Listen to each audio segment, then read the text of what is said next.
One. Hello and welcome to the the Woman's Woman's Cave. Cave. No, I'm sitting in your chair. I get to be the narcissist. I get to take the whole thing. Yeah, no. So, Narcissism repeat. travels. Repeat. Hello and welcome to the Woman's Cave. You Just repeat all Jade all the time. You repeated 3 times, so the word repeat was your repeat. I should have got it. You know what, Winona? The champagne is gone, y'all. That's why you have a beehive. Yes, I do. I'm trying to bring back the 60s. No. Just the hairstyle. Okay. Only the hairstyle. Okay, cool. And me, although I do like mod cloth, okay, like the mod style, like I'm with the mod style. So I think would actually look really good in the mod dress. I think I would look fabulous. I have something to say, but I don't think I should say it on air. I'm gonna let it go. I feel shaving thrown. Winona, because that's your name, I'm introducing you. Oh, thank you. And I'm Winona, because I'm the narcissist. I'm not even going to introduce her. And she's Jade. Moving on. We wrote books, literary life guides that are pop poetry. With pop poetry. With. That's true. With. We're trying to make it a tagline, y'all, so you know. Thanks for helping us out to make that happen. Okay, so we wrote the And I Thought series. There you go. We wrote the And I Thought series. And I Thought Divorce Was Bad with Other Life Lessons are available on audible.com, barnesandnoble.com, amazon.com, and then And I Thought Being Grown Up Was Easy will soon be on audible.com, and I'm going to tell y'all, please just buy the audiobook. I mean, we wrote it, and we would love the royalties. We love royalties, but if you're going to spend your money in this hard time, spend your money on the audiobook. Because it's so much better than what we wrote. Like, we wrote it, but the way that she reads it, the way Joe Sands reads it, makes it come alive. Yeah, it really does. Spend your money on that, and... well, this is Winona. Winona's going to say spend your money on both so you can read along. No, don't do it. Don't do it. Just spend your money one time. And then the rest of the And I Thought series. 13 books long. Yeah, so check all of that out on www.andwethought.com. Also, we have the Misfit Guide series, and we have one of our only all poetry books, If Only I Were Me, available on Barnes & Noble only. Check that out. It's actually it's a break from what we normally do. Completely different. So it might actually be a little happy, so that's exciting. That's a lie. I said a little happy. Just a little, like, oh, maybe they were in a good mood. Lies. But, still, check that out. And we also have the 25 Hottest Indie Authors, Artists, and Advocate magazine. Yes, it's 196 pages, and it's going to cost you $7.50 to get it digitally. Save a tree and go ahead and get it. And if you are so, like, I'm bored, I have nothing to do, you can check that out, 196 pages. It takes a while to read 196 pages. Go figure. You can find out everything your ladies are doing on www.andwethought.com. Put y'all on here to hear about us. You're here to hear about our wonderful guests. Wonderful guests, would you like to introduce yourself on Artist Wednesday? Hello, God bless. Good afternoon. My name is BZ. I am a voiceover talent and an actor. And that's me. That's who I am. That's what I do. I also am a voiceover coach and a voiceover demo producer as well. Nice. So do you do voiceover work for commercials or do you do books? Just a leading question. Well, the thing is the majority of my work is in commercials. My end goal is to do movie trailers and TV promos. There's a bunch of different genres when it comes to voiceover. So you have, movie trailers, TV promos, radio imaging, commercial, narration, audiobooks, all different types of genres. I have not done audiobooks. It takes a specific talent to do audiobooks because audiobooks are marathon. Commercials are a sprint. In order to do audiobooks, you have to literally sit in the vocal booth for hours and hours upon end, depending on the size of the book. Most of the audiobooks come in, they're usually in novel form. So any audiobook narrators are sitting in booths for hours upon end.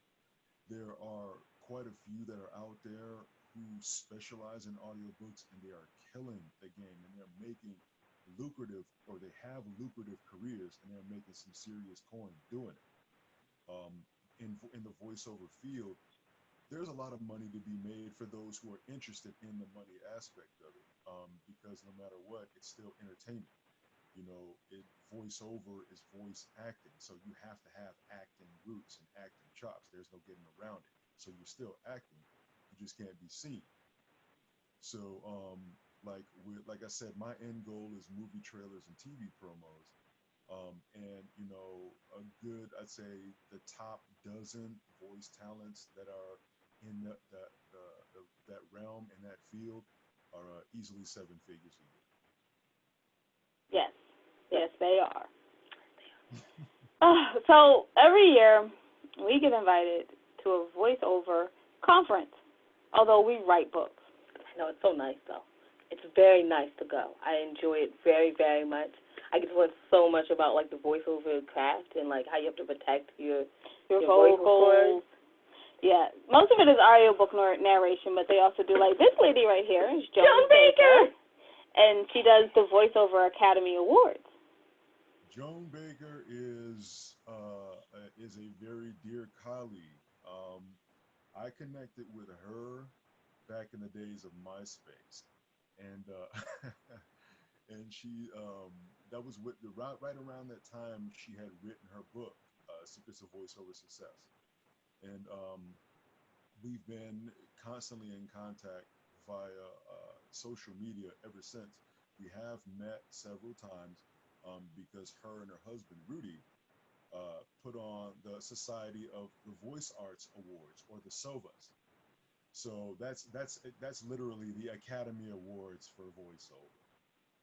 Although the Academy does have a section for voiceover, but it's super small. The SOVAs are specifically geared toward the voiceover field. So Joan Baker is actually one of the pioneers, at the forefront in the industry, and not just in a general sense, but in all honesty, she is one of the highest ranking, highest powered, highest profile sisters in the game. So, she is? I am going thank you. to tell you that Joan Baker was gracious to be the 25 hottest, like the cover of our 25 hottest this year. When we asked, we assumed the answer was no. And she was like, of course I will. And she's like, such a sweet lady. And I was just so happy that she was doing it and being okay. So I knew she was big, but the way you said it, I feel like intimidated to be like, maybe I shouldn't put her on my show. But she is actually one of the sweetest people that I have ever met. God. So what led you to become a voiceover actor? I mean, you definitely have the voice for it. You do. Well, the thing is, I've always wanted to be in entertainment, like since I was 5. I just didn't know what I was going to do. I didn't know the direction I was going to go in. My first love was always music. And then, back in the day when all the male vocal groups started coming out, me and a few of my friends, we got together and formed a vocal group. But even so, before that, I hit puberty early, like when I was 8, and my voice changed when I was 8, and my family has been teasing me about it since 3rd grade. So, all of a sudden it's like, Mom, I'll get the dishes. So, I I don't know. It just came out of nowhere. So, but it came to a point to where we formed a vocal group, and at the time, Boys to Men, Jodeci, Shy, Silk, UMV, all those groups that started blowing up, and so we decided to give it our shot at trying to get record deals and stuff like that. Um, Thing is I mean, my voice I have is natural, but I'm not a natural singer. All of my boys were, but I'm not. So while we were getting things together and started recording, all those cats had an ear for music, even though I didn't. So I took up opera and studied that for a couple of years, and that helped me to project, because for the most part, just speaking in my regular voice, people can't hear me in normal conversation. So opera taught me how to project so that people can hear me.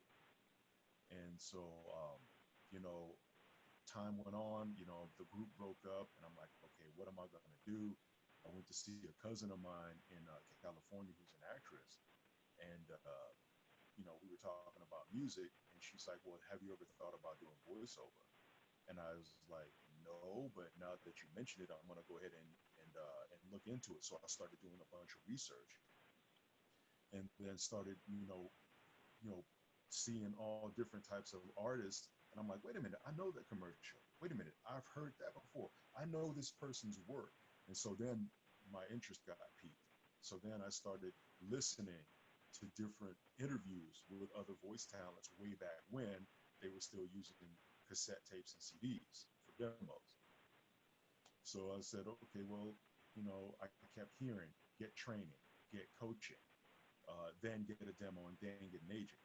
So I started I'm local in Vegas, so I found a coach here. She's not with us anymore. She's in Hawaii now.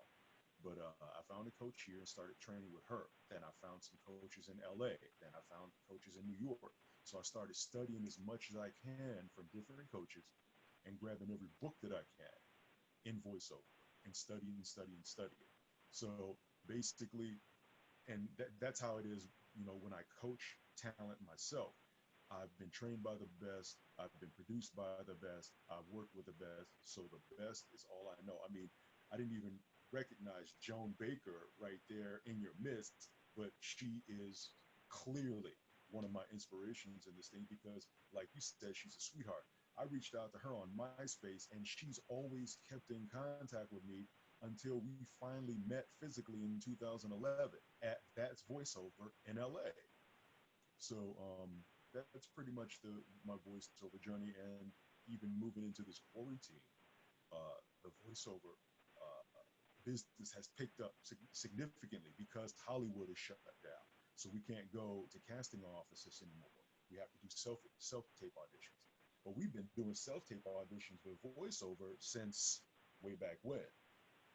So that's where we are right now. So, a matter of fact, I just turned in 2 auditions right before we're coming here. So we're moving. So yeah, I was about to say most of the people that we know, some talent managers for both voiceover actors and LA, and they were like they're so busy they can barely return our phone call, which is kind of funny because normally it's LA and everyone's looking for an actor or someone to. Actually, I did not know this, but they actually use voiceover actors for table reads. So like if someone can't make it, they'll call a voiceover actor and have them do the table read because it's voice. Well, the greatest thing is, and especially for table reads, the greatest thing is like when if it's not a voiceover project, if it's an acting project, actors have to memorize. Voice talents are taught to take whatever it is that's on that piece of paper and immediately display emphasis, punch certain words. So right there on the fly, a voiceover talent can go ahead and deliver the performance that they need in that table read, even though the actor that they're looking for isn't there. Exactly. That is. So I do have one more question. Yes. You look like you were about to start the question of the final one. No. But you have another question. Do you have another question? Okay. So now there is chat about The Mandalorian possibly getting awards. Have you heard that? First of all. And my second question is they're saying because they wore a helmet the whole time, they're wondering, are completely voiceover masked, like not voiceover, but completely just masked performances using nothing but your voice, that they are as eligible for performances where the actor is seen. And if this is true, if this happens, do you think it'll change the world of voiceover? Well, let's just stop and think back to 1977. Darth Vader. Well, yeah. The voice is James Earl Jones. The dude in the suit is David Prowse. So when all is said and done, despite the fact that David Prowse is the dude in the suit doing all the performing, who has the most recognition? James Earl Jones. And I believe he has a Silvus for it, a Lifetime Achievement Award. I believe he does, yes. It was like the first one they gave out. Yeah, I missed that one. But yeah, you know, just the dude is the voice of one of the most iconic characters in the history of the world. But let's take a moment to think about that. He's the voice. He never had to make an appearance. So with this situation with the Mandalorian, you know, I wouldn't be surprised whatsoever. I don't the voiceover. I don't think the voiceover industry is going to change because of that. But I'm not surprised if something spectacular does happen because of it. I wouldn't be surprised at all. Would it change your end goal? No, not really. You know, Would it change your end goal if you knew they had craft services and you'd be eating it? And we're talking about food now, and you just hit the See? Yeah, we warned you. We warned you. I mean, you know, actually, I recently did a commercial for PlayStation where I was a principal actor on camera, and I did the voiceover. So I did get to enjoy craft services. Yes. Yes. That is like one of our ultimate, like, lifetime bucket goals. list goal is craft services. I tell you like this, I went on an audition for the show Mad Men, and it was for the very last episode of the show. And their craft services was the most immaculate that I had ever seen in any set that I've ever been on. They had a chocolate fountain surrounded by fruit. They had lobsters over here. It was just ridiculous. And this is a TV show. It was insane. This is why it's a goal about. Okay, we can't get distracted because he's busy. No, I have that. No, you have a question. I have like two. But first, before we got on, you talked about you're used to being the person that does the interviews. How is that? Why? What's going on with that? So now you asked a question earlier as to how it is I got into voiceover. Because of the range where the range where my voice sits, I get a lot of, dude, you need to be on the radio. You need to be doing the Quiet Storm. You need to be on late night, blah blah blah. I never wanted to do radio. I just wanted to do voiceover after I discovered voiceover. One of the reasons that I got into voiceover is why I'm in radio now. So one of my reasons I wanted to get into voiceover is because I wanted to be in entertainment. I wanted to make entertainment money, but I wanted to be in the shadows. I didn't want any fanfare. I didn't want any limelight on me. I didn't want any admiration or worship because that doesn't belong here. It belongs there. So I'm like, okay, well, let's go ahead and stay with this. In addition to the fact that you can work from home, which is dope. Um, but then my mom had this coffee business, and she wanted me to voice her commercial. And we went down to a local radio station here. So I wrote her commercial and voiced it, and they aired her commercial on that station. 2 years later, one of the office manager of that station asked me if I wanted to come in and co-host one of her radio shows. And I'm like, oh man, I don't want to do radio. Come to think about it for a second, I'm like, well, hang on a second. Wait a minute. Wait. This is a Christian talk station. This is kingdom building. I can't turn this down. I have a gift. It's a God-given gift, and I'd be arrogant if I do not use it for that purpose and if I do not share it. So with that being said, now I have a couple of talk shows on the Christian station here locally in Vegas. Our Saturday show is primarily geared toward interviewing authors, small businesses, musician, spoken word, any and all of that building in and around the kingdom. So for the most part, like I said, I'm used to now being the one conducting the interviews and being on the radio, even though I never wanted to do radio. I never wanted to do on-camera work either. However, it's just been falling in my lap. And I'm like, okay, well, if this is what I'm supposed to do, and this is supposed to help me expand Tory and be a more effective witness, then that's exactly what I'm going to do.